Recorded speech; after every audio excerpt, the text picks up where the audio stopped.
Surprisingly আকাশটা clear হয়ে গেল তাই।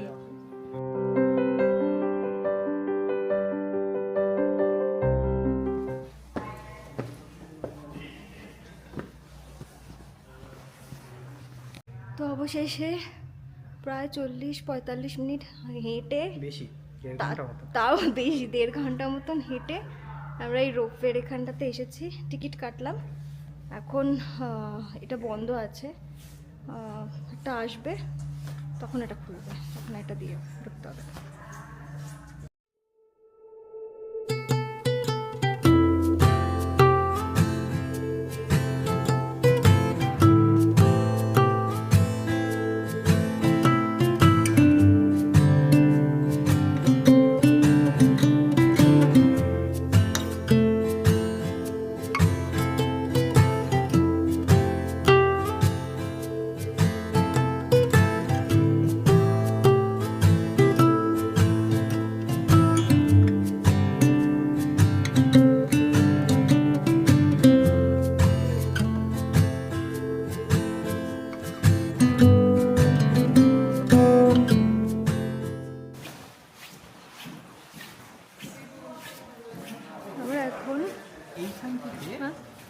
এইখান থেকে আরও একটা রোপে করে আরও উপরে যাওয়া যায়, বাট সেইটা আমরা করব।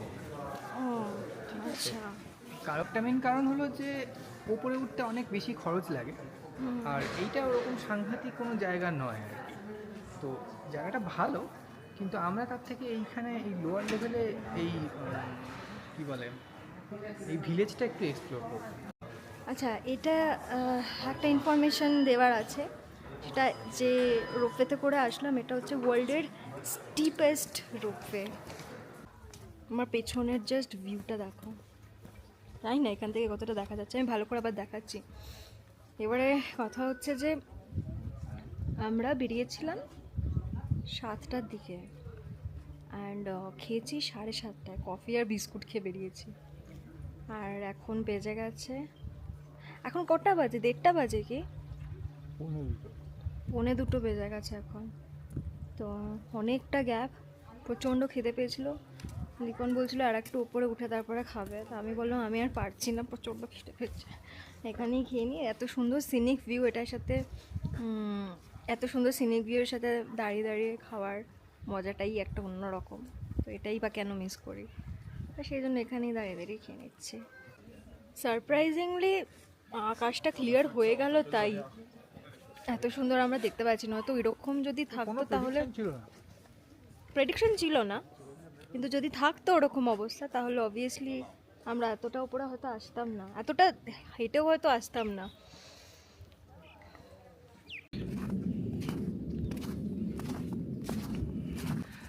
যেহেতু ওয়েদারটা এত ভালো আছে, সেই জন্য হচ্ছে এখান থেকে আমরা আরেকটু উপরে যাওয়ার ডিসিশান নিয়েছি। এই যে একটা উপরে ট্রেনের লাইন চলে গেছে, এইটা দিয়ে আমরা এখন উপরে যাব।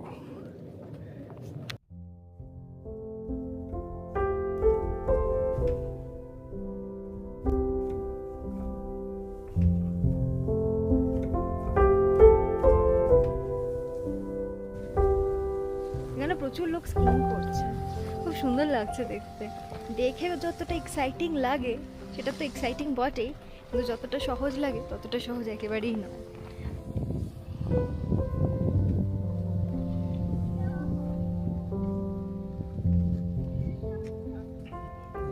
ভালো আসছে এখান থেকে।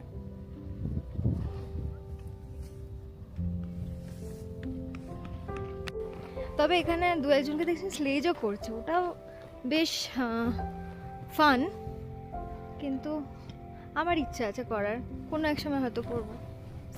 স্কিং হয়তো করবো না, কিন্তু স্লেজটা ডেফিনেটলি ইচ্ছা আছে।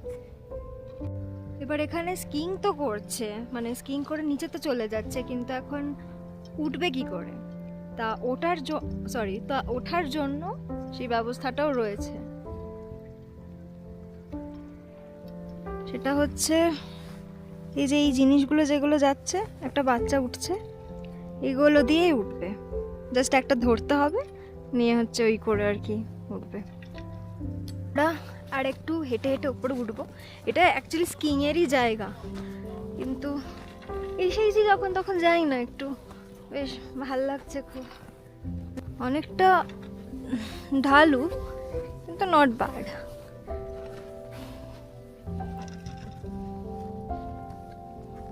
তো আমরা এখন ফিরে যাচ্ছি, আমাদের ঘোরা কমপ্লিট।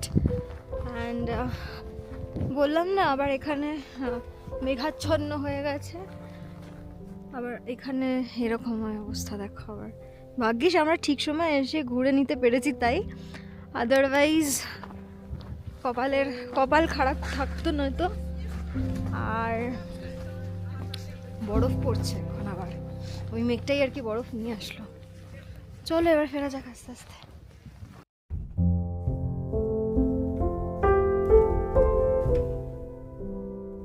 অ্যাকচুয়ালি আমরা যে পথে এসেছিলাম সেই পথে আমরা যাচ্ছি না, আমরা একটা অন্য রুট দিয়ে যাচ্ছি। তো এখন দেখো কিরকম বরফ পড়ছে।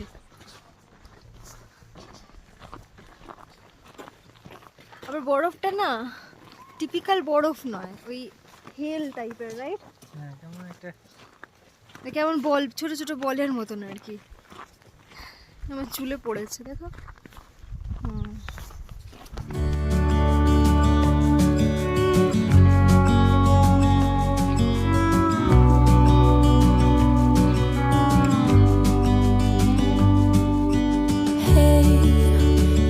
You could see yourself just sitting there on my chair. I'm staring at you, you don't even notice. Should have told you straight away, you don't have to be afraid anymore.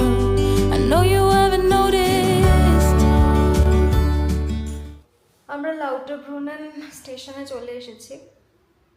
তা আজকে খুবই মানে surprisingly প্রথমে খুব বাজে weather, তারপরে হচ্ছে আস্তে আস্তে রোদ, তারপর আবার বাজে ওয়েদার। কিন্তু বাজে ওয়েদারের মাঝখানে যখন আমরা নামছিলাম এত সুন্দর লাগছিল না গাছগুলো, ওর মধ্যে সেই মানে বরফ জমে রয়েছে, ওপর থেকে বরফ পড়ছে, এই কম্বিনেশনটা না মানে সামহাও পাহাড়ের জন্য অ্যাকচুয়ালি অ্যাপ্রোপ্রিয়েট। তো সত্যি কথা বলতে গেলে এই যে রিস্ক নিয়ে এই সময়টাতে আসা প্রচণ্ডভাবে ওয়ার্থ ইট হয়েছে অ্যাকচুয়ালি। হ্যাঁ, মানে এই আজকে যেটা আমরা দেখতে পেলাম, ফরচুনেটলি ঠিক সময় ওয়েদারটা টার্ন করেছিল বলে। অ্যাকচুয়ালি আজকে আমরা খুব আগে শুরু করেছি এই জন্য, কারণ ফোরকাস্ট অনুযায়ী ঠিক এইরকম একটা সময়ে একটা মানে ওয়েদারে গ্যাপ হওয়ার কথা ছিল। এবার এক্স্যাক্ট টাইমটা তো জানা যায় না, তবে যদি আগে শুরু করা হয় দেন ইউ ক্যান ওয়েট। যদি দেখা যায় ওয়েদার ভালো হচ্ছে, একটু ওয়েট করতে পারবো। তো ফর্চুনেটলি এটা লাইন আপ করে গেছে, কিন্তু সেইটা করার কারণে আমরা মানে we saw Lauterbrunnen in its full glory, সেটা যেটা না করতে পারলে একটা আক্ষেপ থেকে যেত। কারণ আমি এখানে এসেছি বিটার ওয়েদারে, আমি জানি এটা কতটা সুন্দর দেখতে লাগে।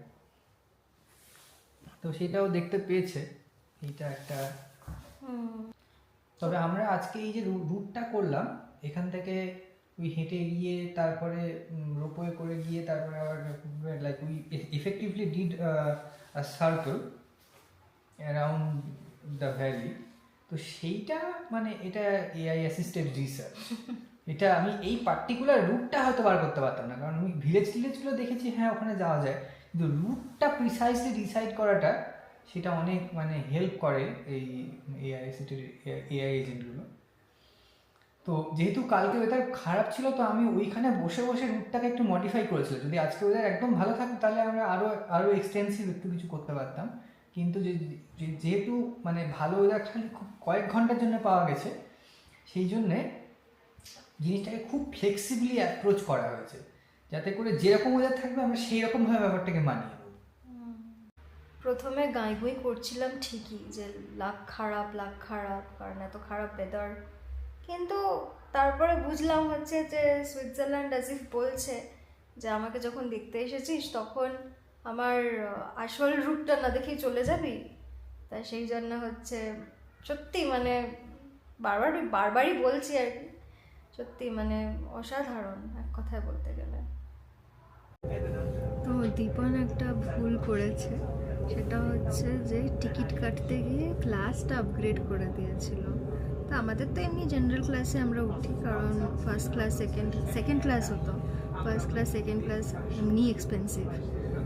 তো আপগ্রেড করে, মানে ও আর কি ক্লাসটা আপগ্রেড করে ফার্স্ট ক্লাস করে দিয়েছিল। তো যেরকম হয় টিকিট চেকার এসেছে, তা চেক করতে গিয়ে দেখছে যে কি এ তো টিকিট না কিনে হচ্ছে ক্লাস আপগ্রেড করেছে। তা বললো ঠিক আছে, কোনো অসুবিধে নেই, তুমি যদি আপগ্রেড করতে চাও তাহলে তুমি টিকিট কিনে নাও। তাই সেই নিয়ে হচ্ছে আমরা এখন ফার্স্ট ক্লাসের গ্রুপে চলে এসেছি। এটা একটা অন্যরকম, অ্যাক্সিডেন্টালি একটা নতুন রকম এক্সপিরিয়েন্স করছি আর কি। তো ফার্স্ট ক্লাস খুবটা এরকম, ওই দিকে লোক আছে তাই ওই দিকটা আমি আর দেখাচ্ছি না। এই দিকটা এরকম দরজা থাকে খুব সুন্দর মতন, আর বাইরেটা দেখো জাস্ট। আবার রোদ উঠেছে অ্যাকচুয়ালি, আর এইদিকের পাহাড়ের রেঞ্জেসগুলো দেখা যাচ্ছে খুব সুন্দর। ওই যে সূর্য মামা, কি ভালো লাগে না, নিচটা গ্রিন আর ওপরটা এরকম সুন্দর, মানে বরফে ঢাকা আর কি পাহাড়। তো আমরা যে চকলেটের দোকানটাতে ঢুকলাম, ওদেরও নিজস্ব ফ্যাক্টরি আছে, মানে যেরকম লিন্টার হয় আর কি সেই রকম, কিন্তু ওটা কিন্তু মানে এই পার্টিকুলার ব্র্যান্ডটা কিন্তু অনেক বেশি এক্সপেন্সিভ।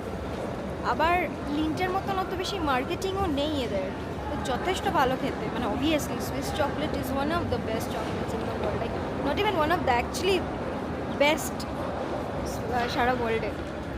তো সেদিক থেকে বলতে গেলে কিন্তু এটা অনেক বেশি ডিসেন্টও, plus Lindt is like over hyped, over expensive এইটাই। তো আমরা ওই দোকানটা থেকে চকলেট কিনলাম, কি সুন্দর সুন্দর দেখতে চকলেটসগুলো, মানে এক এক রকম শেপ। তো আমরা এইটা একটা কিনেছি, অনেকখানি, এটা বেশ 200 গ্রাম মতন আছে এতে। মিগ্রোস হচ্ছে সুইজারল্যান্ডের সুপার মার্কেট, খুব ভালো সুপার মার্কেট। আর এখানে ওই ব্যাকওয়ার্কের মতন টু গুড টু গোর ওই ডিলটা দেয়, তবে যেহেতু সুইজারল্যান্ড তো দামটা একটু বেশি, মানে একটু মানে অনেকটাই বেশি। মানে আমরা ওখানে যেরকম হচ্ছে 3-4 ইউরোর মধ্যে পেয়ে যাই ডিল, এখানে সেটা 10 ইউরো। মানে ভাবতে পারছো, বুঝতেই পারছো কীরকম আর কি এক্সপেন্সিভ। আমাদের ওখানে যেমন 1.5 থেকে 2.5-3 ইউরোর মধ্যে এক একটা আইটেম আমরা পেয়ে যাই, এখানে মিনিমাম হচ্ছে লাইক স্ট্যান্ডার্ড প্রাইস ইজ 3, 4, 5 এরকম, মানে যথেষ্ট বেশি। বাবা এখানে আবার বৃষ্টি হয়েছে, তা আকাশ পরিষ্কার একদম। তো যাই হোক, আমরা এখন স্টেশন থেকে বেরিয়ে পড়েছি, কিন্তু ব্যাপারটা হচ্ছে স্টেশনে যে মিগ্রোসটা সেইটা ওই ডিলটা দেয় না। তো আমাদের এখান থেকে 10 মিনিট মোটামুটি হেঁটে আর একটা মিগ্রোস আছে, সেখানে গিয়ে সেখান থেকে আর কি ডিলটা পিক আপ করতে হবে। সেখানেই যাচ্ছি, তারপরে পিক আপ করে সোজা বাড়ি।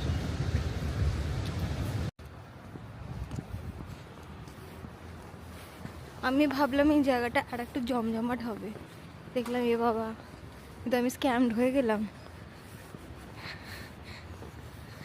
ওই দূরে এম লেখা আছে, প্রবাবলি ওইটাই হবে। এদের আবার দেখলাম মিগ্রোসের ব্যাংকও আছে। তবে না, যাই বলো তাই বলো, আমি এখন নতুন করে নিজেকে রিডিসকভার করেছি। সেটা হচ্ছে সিটির থেকে, মানে সরি, যদি আমাকে কেউ জিজ্ঞাসা করে যে তোমার কোথায় ঘুরতে ভালো লাগে, আমি বলবো আমার প্রকৃতিকে উপভোগ করতে বেশি ভালো লাগে। কারণ ইউরোপে আসার পরে অ্যাকচুয়ালি সেটা আমি বুঝতে পেরেছি, কারণ এত সুন্দর সুন্দর জায়গা আমি 2-4টে জায়গা এরকম দেখেছি, ঘুরেছি। মানে সিটির ওই সেই ঘিঞ্জিবানার থেকে প্রকৃতির সৌন্দর্য দেখাটা অনেক বেশি কাজের এবং অনেক বেশি সুন্দর, সেটাই। এই যে যা